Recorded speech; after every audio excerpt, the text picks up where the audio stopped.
Suryakantha versus Chandrakanta. திருட்டு சன்னியாசியும் தங்க புதையலும். எப்பவும் போல சூரியகாந்தா சந்திரனோட வெளிச்சத்துல ஜாலியா தூங்கிட்டு இருந்தாங்க. நடுராத்திரியில கிணத்துக்கிட்ட இருந்து ஏதோ சத்தம் விழுந்த மாதிரி கேட்டுச்சு. என்ன அந்த சத்தம்? கிணத்துல ஏதோ விழுந்திருக்குன்னு நினைக்கிறேன். திடீர்னு எந்திரிச்சு உட்கார்ந்த சூரியகாந்தாவுக்கு கிணத்துக்கிட்ட யாரோ மறைஞ்சு பாக்குற மாதிரி தெரிஞ்சுது. யாருடா அங்க? யார் அங்க மறைஞ்சு பாக்குறது? நீ அங்கே இரு, நானே வரேன் அப்படி சொல்லிட்டு பக்கத்துல இருந்த பெரிய கட்டையோட புறப்பட்டாங்க. அங்க மறைஞ்சுட்டு இருந்த திருடன் செவுத்த தாண்டி போக பார்த்தான். இத பார்த்த சூரியகாந்தா அவங்க கையில இருந்த கட்டைய அவன் மேல பலமா வீசினாங்க. ஐயோ அம்மா, சத்தண்டா! என்ன கிழவி என் இடுப்ப உடைச்சிட்டா. ஐயோ!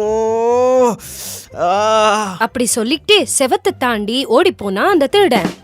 விடிஞ்ச உடனே வெளிய போய் கோலம் போடலான்னு கதவை திறந்த சந்திரகாந்தாவுக்கு கண்ணு முன்னாடியே காவி உடை அணிஞ்ச ஒரு சுவாமிஜி தரிசனம் கொடுத்தாரு.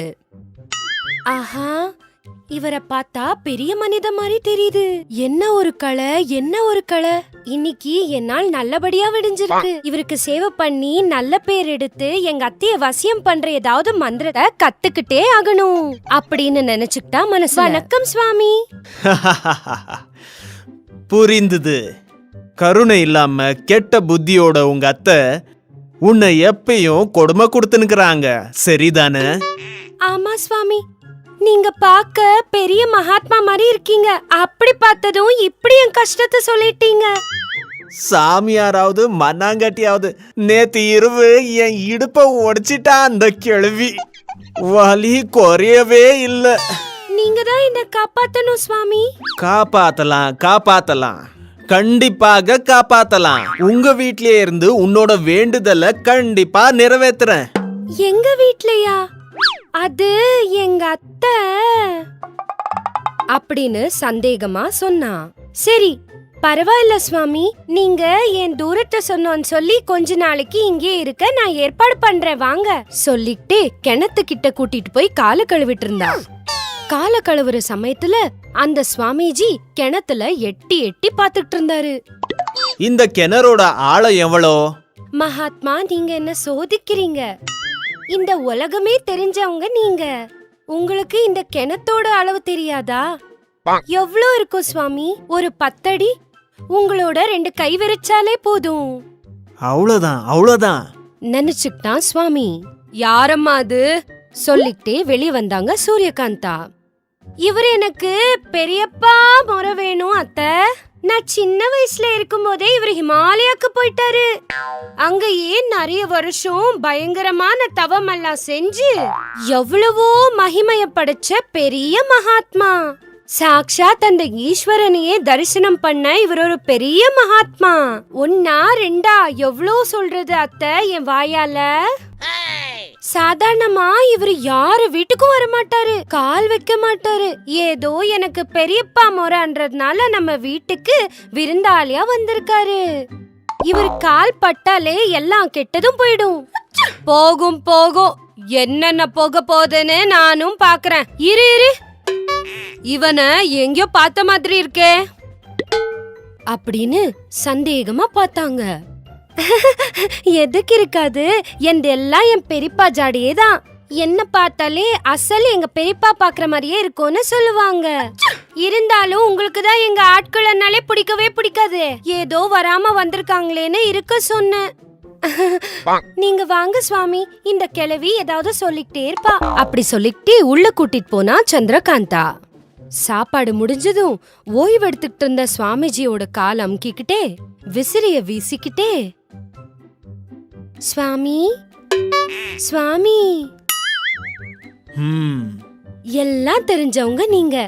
எங்க அத்தை நான் சொல்றதெல்லாம் கேக்குற மாதிரி மந்திரமோ யந்திரமோ மருந்தோ மாயமோ ஏதோ இருக்கும்ல சுவாமி, அது எனக்கு கொஞ்சம் சொல்லி கொடுங்க சுவாமி அப்படின்னு கேட்டா. ஏதோ ஒண்ணு பண்ணாம இருந்தா நம்ம மாட்டிக்குவோம் தெரிஞ்சுக்கிட்ட அந்த திருட்டு சுவாமி, பாருமா தாயி, நான் உனக்கு வெறியும் ஒரே ஒரு வரம் தான் கொடுக்க முடியும். ஆனா அதை விட முன்னாடி நாம இங்க எதுக்காக வந்திருக்கோம்னு சொல்றேன் கேளு. நேத்து இரவு என்னோட ஆசிரமத்துல தூங்கி நிற்கும்போது பூமி உள்ளோ தங்கத்தோட மூட்டை உருண்டு போற மாதிரி கனவு வந்தது. அது எந்த பக்கம் போச்சோ அதே பக்கம் நான் பின்னாடியே வந்தா இதோ உங்க வீட்டுக்கிட்ட வந்து அது நின்னு போச்சு. அதுல 2 பொட்டி தங்க காசு இருக்கு, 10 தங்க வளையலுங்க இருக்கு, தங்க ஒட்டியானம் இருக்கு, இன்னும் நிறைய தங்கங்க இருக்கு. உனக்கு வேணான்னா இன்னிக்கோ நாளைக்கோ அது வேற உங்க வீட்டு பக்கம் உருண்டு போயிடும். நல்லா யோசிச்சு சொல்லு, அதுக்கப்புறம் அது உன்னோட விருப்பம். இப்போ சொல்லு, உனக்கு அந்த தங்க மூட்டை எங்க இருக்குதுன்னு சொல்லணுமா, இல்ல உங்க அத்தை உன் பேச்சு கேக்குற மாதிரி செய்யணுமா அப்படின்னு தேர்ந்தெடுக்க சொன்னான். ஐயோ, தங்க மூட்டையா? எங்க அத்தைய எப்படியாவது சமாளிச்சுக்கலாம் நினைச்சுக்கிட்டா மனசுல. தங்கம் யாருக்கும் சும்மாவே கிடைக்காதுல்ல சாமி, அந்த தங்கம் எங்க இருக்கு சொல்லுங்க.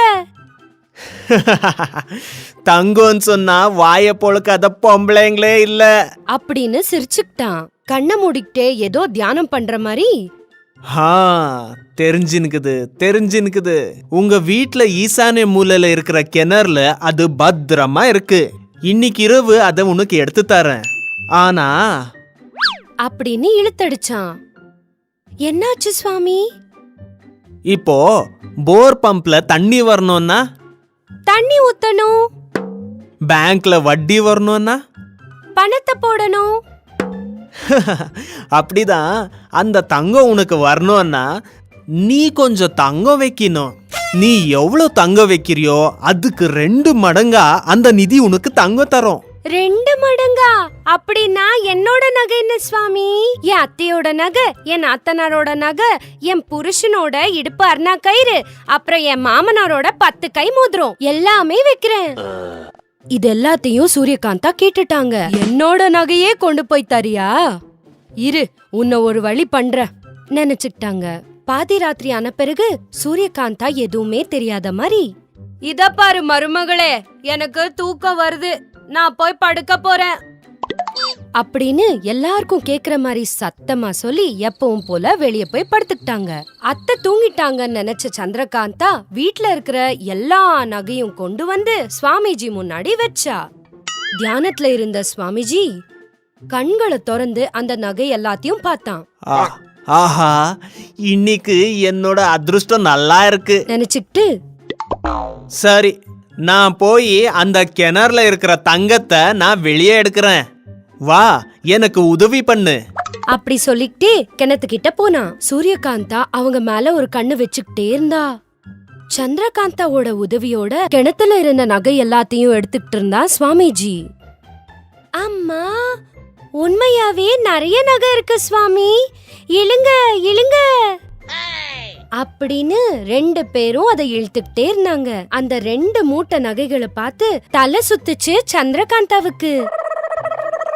இங்க இருக்கிற எல்லாத்தையும் பார்த்தா நான் வச்ச நகையை விட ரொம்ப அதிகமா இருக்கு. இருக்காதா பின்ன, இத நான் தானே கஷ்டப்பட்டு கண்டுபிடிச்சேன், அதனால எனக்கு கூட இதுல சரியான பங்கு தரணும்.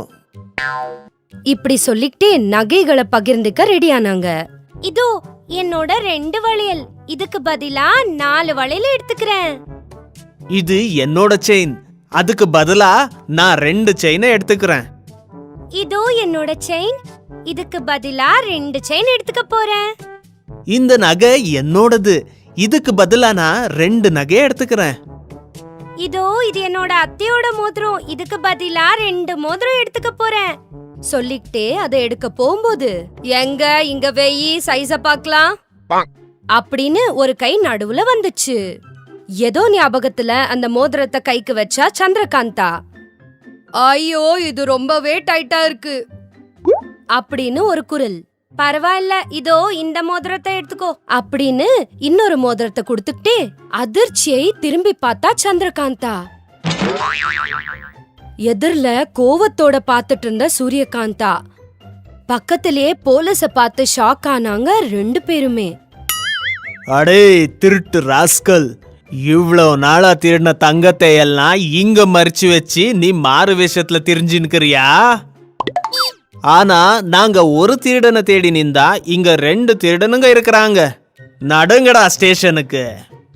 சொல்லிக்கிட்டே அவன் கழுத்தை பிடிச்சு மேல எழுப்புனாங்க. ஐயோ, நான் திருடி இல்ல சார். உங்க மூஞ்ச பார்த்தாலே தெரியுது. நடுங்க நடுங்க, ஏய் நடுங்க. ஆக்சுவலா இவர் யாருன்னு எனக்கு சுத்தமா தெரியாது சார். எப்படி பார்த்தாலும் இவருக்கும் எனக்கும் ஜாடியே இல்ல. நீங்களே பாருங்க. எனக்கு ரொம்ப நல்லா தெரிஞ்சுக்குது. உங்க திருட்டு மூஞ்சி ஒரே மாதிரி இருக்கு. நடுங்க.